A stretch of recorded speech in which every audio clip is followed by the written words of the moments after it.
welcome to Zoom with Czarny. I'm Dustin Czarny, Democratic Elections Commissioner, and this is my interview show.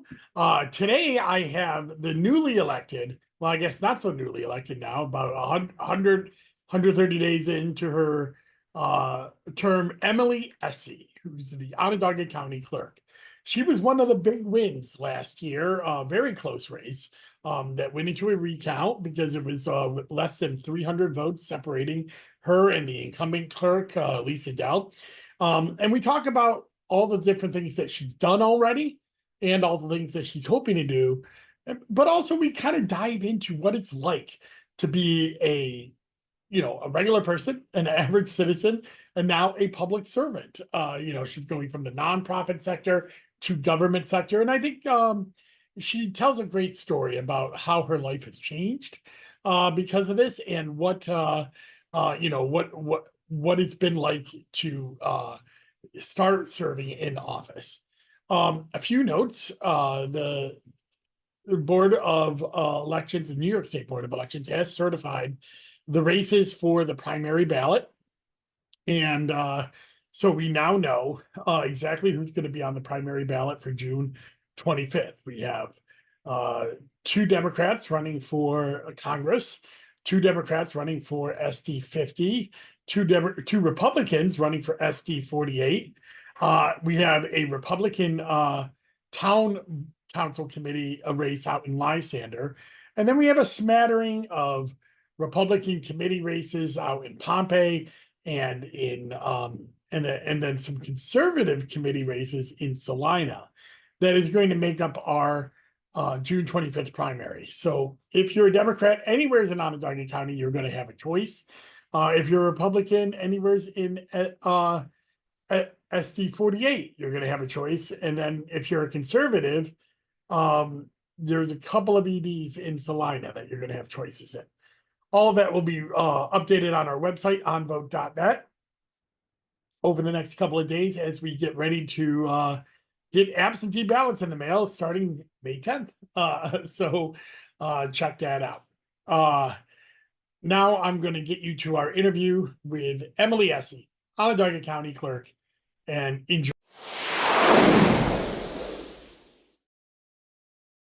And we're back, and I'm very happy to have my good friend, old friend, but newly elected county clerk, Emily Essi Bersani. We should get that in there, right? Newly married, newly elected. All this happened last year, but I'm so happy to have you back on Zoom with Czarny, Madam County Clerk. Thank you for coming on.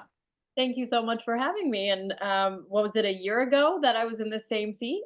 Yeah, it was about that. Yeah, I think so. We did it in, I can't remember, but I know it was summer and there was sun out. So then sunny Yeah, out today. So just about. So it's nice to be back. Thank you.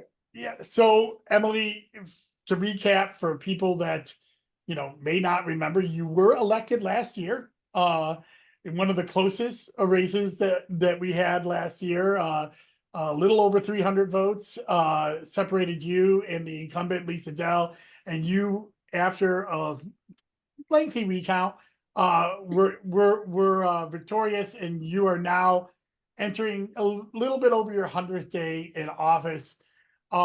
And what I wanted to, have you back on is to talk about that and all the things that you're doing because you hit the ground running.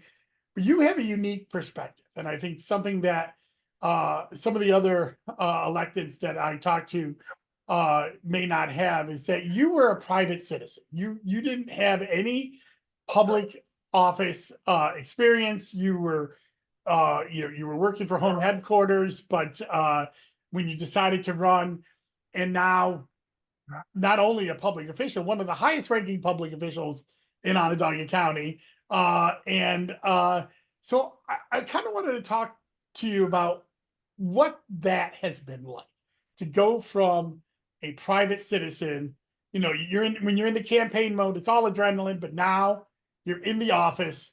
And what has that transition been like for you? That is a great question. Well, I guess I should start by just acknowledging the transition from the nonprofit world into the public sector. So you'd think you're essentially serving in both sectors. But for me, that transition has been really don't want to say challenging, but sort of having to take off my nonprofit hat and realize, okay, you're a government official now. This is a very different ball game. But yeah, I think one of the biggest things, you said it exactly right. I used to be a private citizen and now I am very much public. So everything I do, things are more intentional. Um, I What encouraged me to run in the first place was I wanted to be an official government employee who represented the people and really had good intentions and was in this for all the right reasons, and I think that sort of helped me hit the ground running when I got into office. But you work for Onondaga County, you understand you can't just hit the ground running. There's protocol and there's process and there's hierarchies and there's knowing who to ask. And so I think that was a wake up call for me, just immediately, month one, figuring out, okay, how does this all work?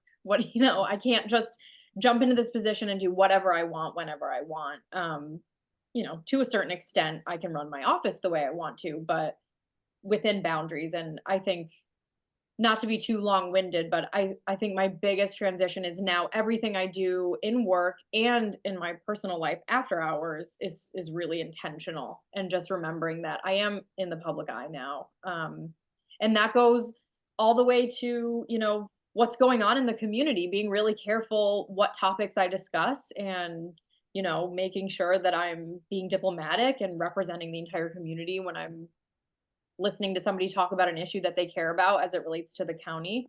Um, yeah, it's been an interesting transition. Even so Yeah, much like if I'm driving, I don't want to miss a stop sign, because I'm like, if I get pulled over, it's going to be in the news that the county clerk missed a stop sign. we've all missed stop signs. I missed a many, so you're fine there. But that's true though, right? I don't think people understand. And one of the things I like to do with this program is kind of shed a light on some of the things that it kind of lift that veil of mysticism around public office. They all think it's people in back rooms with cigars partying all day, and they don't understand that bureaucracy, which has many good things, sometimes is a daunting thing for a newly elected official to deal with, like you talked about. But also it's just the overwhelming, the people who do it right, the people who love public service, and are there for the right reasons, understand the overwhelming responsibility of it as well, and how it affects their personal life. Right. Yeah, and it's something that it's a sacrifice. You're not getting rich doing this. It's a sacrifice, and I think people don't realize that. So I want to, I like to talk about that, and I wanted to get your perspective. But you have hit the ground running a little bit, because I know you're saying, well, you couldn't do everything, but you have done quite a bit. You're getting on your 100th day. And I know when I was talking to you when you were running, and as you were learning about the job too, you talked about the Veterans Assistance Program that you just relaunched, and that's one of a few different initiatives you've done. So tell us about that first 100 days. What are some of the things that you've been able to identify as areas that you want to change, and that you've been able to accomplish so far? Yeah, absolutely. Well, I should start with the veteran favor card program, because, I talked a lot about that on the campaign trail, just recognizing that it's a program that historically has always lived across New York State. It lives in the county clerk's office in every county. But I was so confused why it just wasn't active. Nobody knew about it. People weren't really taking advantage of it. And for me, I saw it as, both of my grandfathers were veterans. I have a cousin who also served. So that felt like something really important and valuable that was, relatively speaking, easy to address. So in our first 3 months, and I say our because it's a team effort in that office, but I guess it's my first 3 months. We revamped the entire list of businesses who participate in the program. We wiped out all the businesses that, half of that list, they weren't even active businesses anymore. So that just showed there really was not any attention paid to this program. So yeah, we got the list updated. We got new cards for veterans to come into our office to receive that, they can sign it and then we'll laminate it. We're looking into a machine to hopefully one day print photo IDs for these veterans because the VSA let us know that that's a huge need because the federal requirements for receiving an identification card with a photo it's a lot more robust. So for veterans to be able to come into our office, bring their DD 214 and maybe a license or some other form of ID, they can just in exchange get this veteran favor card. So yeah, it was great. We had a press conference, my first press conference as county clerk, and I, you know, I hope it's reached. I know that it's reached some people because we've had some folks come in and say that it's really important to them. And so those are the moments that, when a vet comes up to me and says, this is such a great program, thank you for revitalizing it. That's what I hope to continue every day in this office because, as you know, the county clerk, I'm not policy changing. I can be a part of this association of county clerks who are talking to the ledge and fighting for things, legislative policies and changes that we recognize will impact the community just from our little office. But yeah, it's not on a bigger scale. It's not policy changing. So those moments are really important for me, and I really have been focusing on celebrating those wins. But in addition to that, everything I talked about on the campaign, I've been looking into. So I was not just blowing smoke, I was actually referencing projects and aspects of the office that I think need some attention. So, things like our digital services. So, are we the most efficient with the programs that we offer in terms of accessing documents? Another big thing was accessibility. So I talked a lot about translation services, and I've been doing the work to work with Monica and Montanet, who are just absolutely amazing over in the Office of Diversity and Inclusion at the county, and learning about like how can we be more inclusive and how can we be more accessible as a county clerk's office. That even goes to things like our countertops. When you come into our office, if you're in a wheelchair, you can't reach. Our deputies sit up high, and we only have one wheelchair accessible counter. So things like that. I mean, it does feel like I've got a ton of ideas, and we're working to analyze the office. But like I said, everything takes time, and everything takes, there's a process. So we're laying the groundwork. We're doing the research and collecting the information to figure out like where can we make an impact? How can we improve the office? And collaboration is key. I mean, that's one thing I love about the county so far. People have been really willing to chat and provide guidance, and that's been really a breath of fresh air because I couldn't do this without the networks and the support that have been offered. Yeah, and I really admired how, when you did the veterans program, you didn't just do it by yourself. You brought in Dave Knapp. It was Absolutely. who's on the other side of the aisle, but you don't care about that. You're just No. getting the work done.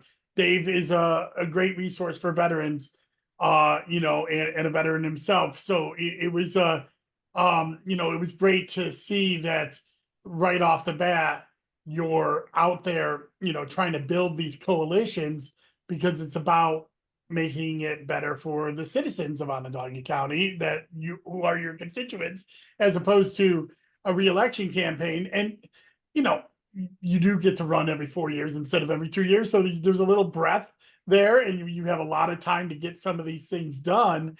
Um, and and you're right, Montanet is incredible to work with. We work with her as well. She's the Onondaga County she's the Office of Diversity and Inclusion. Is that, I believe that is, Yes. Yep. yeah.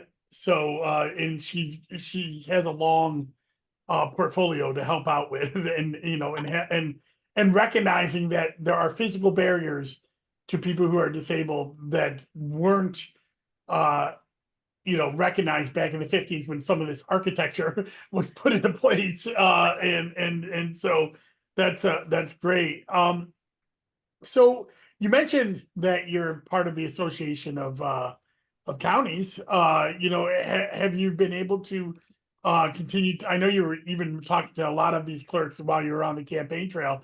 Have you been able to start talking to some of these clerks from around the state and networking, getting ideas from them as well? Absolutely, it's been wonderful. So there's the New York State Association of Counties and there's the New York State Association of County Clerks.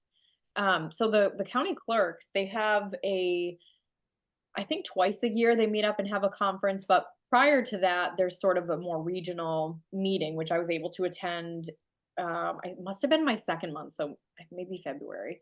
Um, and that was amazing because there's a couple other clerks that are new, so it was kind of like, okay, we're all in this together. There's no handbook for how to be a county clerk. And if you weren't a clerk before, then it really is. There's so much to learn, and without this network of people who have been doing it for some of these clerks have been doing it for more than 15 years. It's incredible. But they have so much knowledge and experience. So it's been really interesting. I will be attending in May their conference, and I'm really excited about that. But I mentioned getting together with them to support some recommendations to the ledge, and we met with Al Sturpey, and that was a great meeting. Unfortunately, it was right during the budget time, so it wasn't maybe the best time, but that was interesting just to see how that conversation goes, and what are the sort of things we're lobbying for. Yeah, I mean, well, you'll start to learn dealing with the ledge like I've done on my statewide role. Anything before May 1st is budget time, unfortunately. Yeah. So, but and then of course after May 1st, you only have that month, and they're really just passing the laws that they talked about before May 1st. So, I'm glad you're already in there working on that. Trying to. So, you know, as I said, you have a 4-year term. So we're only in your first 100 days, and we'll check back again with you next year. But what do you think are some of the things that you'd like to highlight that you think in the next, year to 18 months are things that you want to see what you can do, and what are some of the things that, maybe not long term stuff, but like short term stuff that you just got this veterans program back up. Um, what are some of the other things that you're hoping that some micro changes that you can make that maybe the public may not see right away, but it'll affect them? Yeah, absolutely. Well, one thing that we've started looking into is building a coalition of folks who use our office on a regular basis. So lawyers, attorneys, thinking a lot about the mortgages and deeds, people who are in the court systems, and getting a coalition of people together to meet up. Maybe, I don't know, we've brainstormed maybe twice a year, maybe 3 times a year, but to hear from our actual customers. I know I'm not supposed to use the word customer because they are constituents, but they're constituents to me, but to all of the 29 staff in that office, everybody who walks in the door is a customer. And I really like to differentiate those two things because the staff, they're not in the political game, or, not the way that I am. So someone actually recommended that I don't use the word customer, but I think it's extremely important because customer service is really something that I value, and I feel like it has a different connotation than if I'm talking about constituent services, which is maybe from a more social services, political cap. So yeah, so that's a tangent, but I really want to hear from these people who are customers and pay money to come in and use our services. So that's something that we're trying to get off the ground. I see that maybe taking a year or so to really pick up pace, but I think that will inform a lot of our decisions moving forward in terms of what's working with e-filing, what's working with e-reporting, all of those things. So there's a lot. I mean, we're trying to get we have the DBAs in our office. If you want to start a business, but you don't want to go through the process of starting an LLC, you can just come to the county clerk's office and start a DBA. And that's something I've been also talking to the Office of Diversity and Inclusion because I know they have the one-stop shop, which focuses on MWBEs and making sure people have the resources if they want to get certified as an MWBE, and then also as a business owner, what's available. So that's something for me. I'm thinking of that collaboration. How can we be useful to each other? I've even spoken to the city auditor,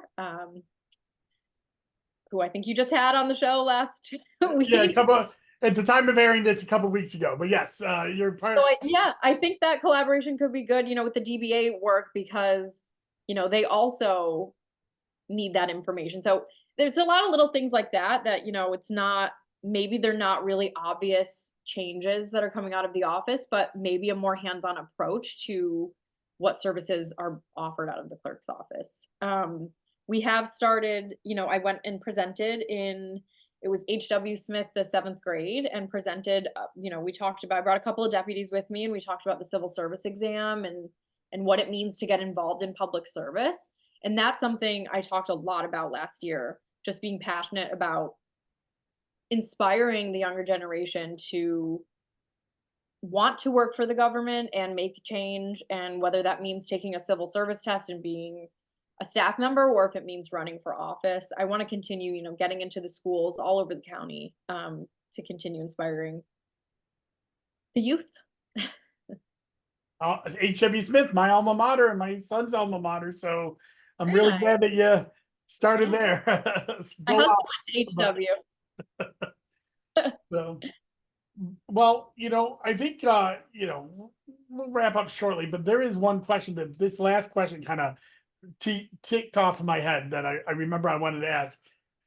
What has been the most surprising thing? You talked about a lot of the services that the clerk does. What has been like the most surprising aspect of the job? Either a service that the clerk does that maybe you didn't know or didn't know was as big of a factor with the public, or what is something that, because county clerk's kind of a weird job. It's got a lot of different aspects to it. The people who use it regularly, but there's going to be a lot of people in the county who don't even use it at all, or they don't know they use it. They pay. So, what's one of the most surprising things about the job so far? Boy, that's a really tough question, and I should have known you were going to ask me that. Yeah, well, I didn't There know have I been was going to ask it either until that. there have been so many things that have surprised me. Um, I guess it's really hard to pick one thing. I do You can think that pick more than one. It's fine. You don't have to go down to one. You can do a couple. I know this probably isn't what you want to hear, but one thing that surprised me is, we talk a lot about um, gender stereotypes and sexism in general in society. And I didn't think I would experience it very much. And I have. And that really has surprised me. And I don't know if it's because of X, Y, or Z. I don't know. I don't know. I never know in any situation why anything happens the way it does. So maybe that's the most surprising thing is on any given day, I don't know what issue I'm going to have to deal with as county clerk. But I do have to be honest because I want that to be something that I bring some light to. I have experienced some of that. And Well, that's I mean, but I guess I wish it was more surprising than it is, because this is part of our society, right? sure. And the county clerk, most county clerks, I believe, are female. I Yes. know all the town clerks in Yeah. Onondaga County are female, and most of the county clerks, statewide, are female. And so I'm sure many of them have experienced this as well, and it's unfortunate, but it is something that you have, especially somebody new like you, somebody Right. younger like you coming in, and not having a and another position that you maybe have made some relationships before coming in, so there's going to be that unfortunate aspect. And I think I'm glad you talked about it, because again, it's not talked about as much as it should be. Yeah, and it's not glaringly obvious when it happens, but there are little microaggressions that happen here and there. And you also said it, I'm younger than the average elected official, and I think that also comes into play. So I worked hard to get here, but I still feel that I have a lot to prove. And I feel that some days I'm, struggling with imposter syndrome. Is that the right phrase? Yeah. Uh, so I don't know. Every day I'm surprised. I should start there. But that was something that really, all of that, just I guess you're right. We shouldn't be surprised anymore about anything. But Well, I every, mean, these are the, go oh, go ahead. ahead.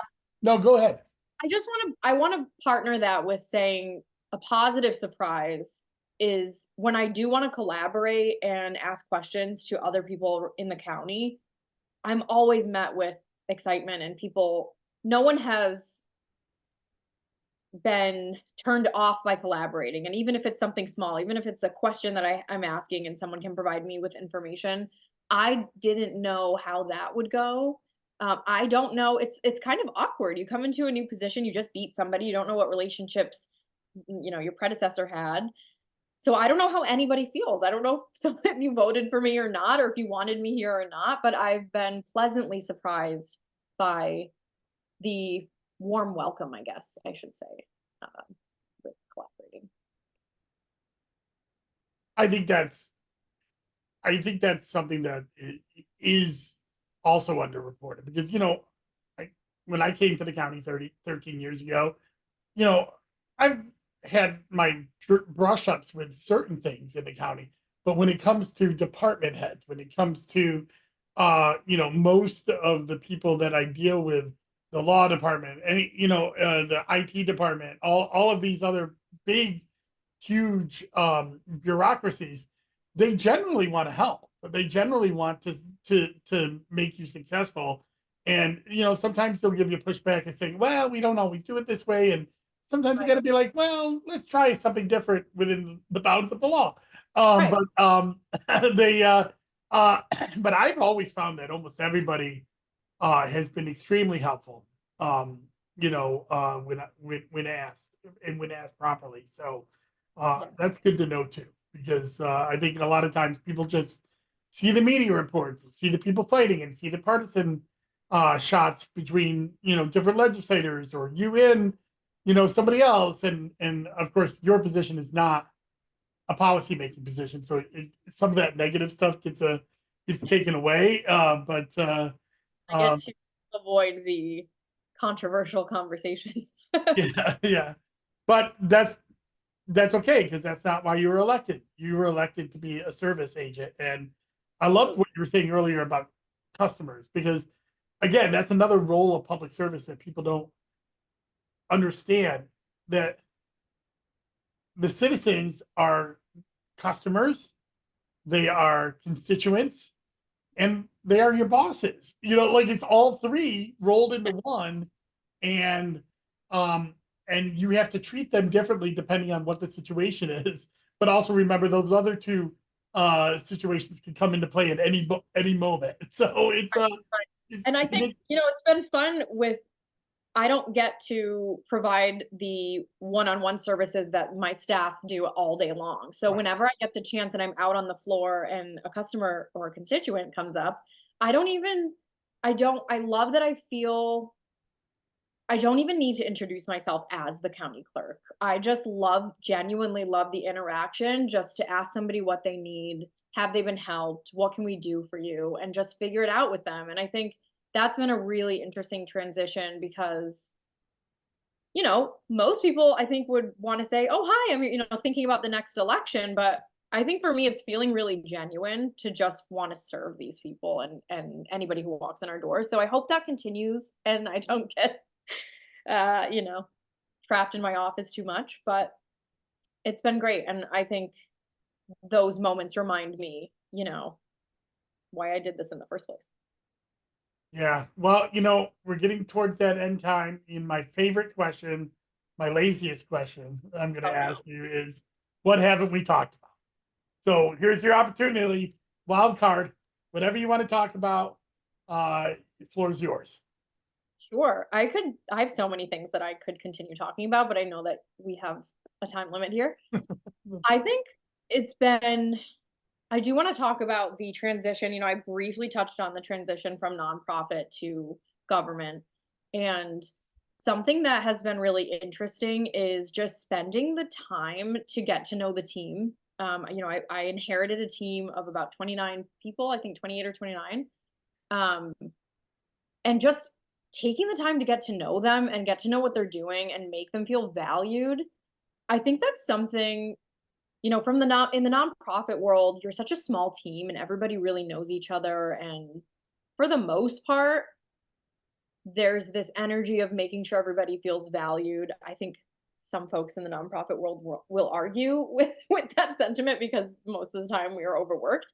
But I tried to bring that sort of like camaraderie feeling into this office. And it's been really interesting having, such a big team that has, some of them have gone through multiple administrations.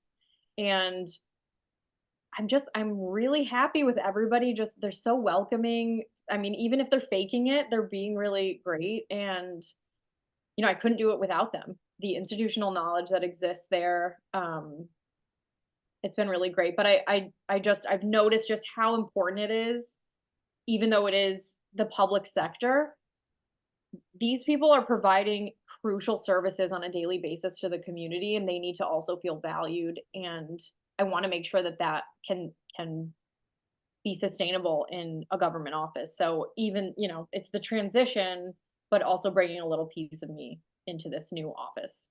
Um, I don't know if that was like a ramble, but Oh no, that's great. I love that. I mean, you cannot do anything in government without your team. And you know, I know you said earlier, oh, you don't want to say mine, but our, but sometimes when people use possessive nouns like my or I, it's about taking responsibility for your people as well. It's not just about the glorification of yourself, it's about saying, I have responsibility to them. But nobody can get by without a great staff. And I'm glad that, that you inherited this staff. They're on board. They're working with you, and that you're happy with where things are going there. Emily, so honored to have watched you rise last year and win and be a rising star in our county, as well as our party. But I just want to say thank you again for coming on Zoom with Czarny, and we'll check back every year and see how things are going. thank you so much for having me. I love chatting with you on and off camera. So thanks again. And yeah, this has been great. And that was my interview with Emily Essi, Onondaga County Clerk. Always great to talk to her. She's a bright star in our county, and I'm so glad that she won her race. I'm so glad that she's doing such great work in the office. And please go follow her in the show notes so you can kind of see all the things that she's got going on this week. I still have some content coming up this weekend on the weekly walk. New York 22, the newly formed district that is going to have a primary and want to be one of the closest races and closely watched races in the country as a chance to flip from Republican to Democrat. I got some new data from the different boards of elections, and I'm going to be bringing you not an exclusive, but I don't see anybody else out there having been able to do this kind of digging into New York 22 yet. So I'm going to show you what the district looks like now, how it changed, how that might be, how it might have changed the way people vote in that district, as well as the registration data. So check that out. My commissioner in a car next week on May 7th, we'll be talking about absentee balloting in the primary election, because later that week on May 10th, we will be sending out our first batch of absentee ballots. They usually go out between the 10th and the 15th, depending whether you're military or other things, or early vote by mail. All of that is going out. And we have some new changes to what we're doing in Onondaga County. So tune in for my commissioner in car on May 7th. And then my Zoom with Czarny next week is Tom Keck. Tom Keck is a professor with Syracuse University. He's our resident Supreme Court expert, and we have a nice conversation about all of the things going on in this term with the Supreme Court. I usually wait till the summer to have him on, but man, we had to talk about the Trump immunity oral arguments and some of the other things that have been going on because there's just so much to get into. So check that out this next Friday. All right. Thank you very much. Remember to go to dustinzarny.com. You can subscribe, get all your information, and get election news, content updates, all of that, always free. I pay for it myself. I never take ads or outside money to run that website. I do it all myself as part of my educational outreach to the voters of Onondaga County and beyond. Thank you very much and enjoy your day.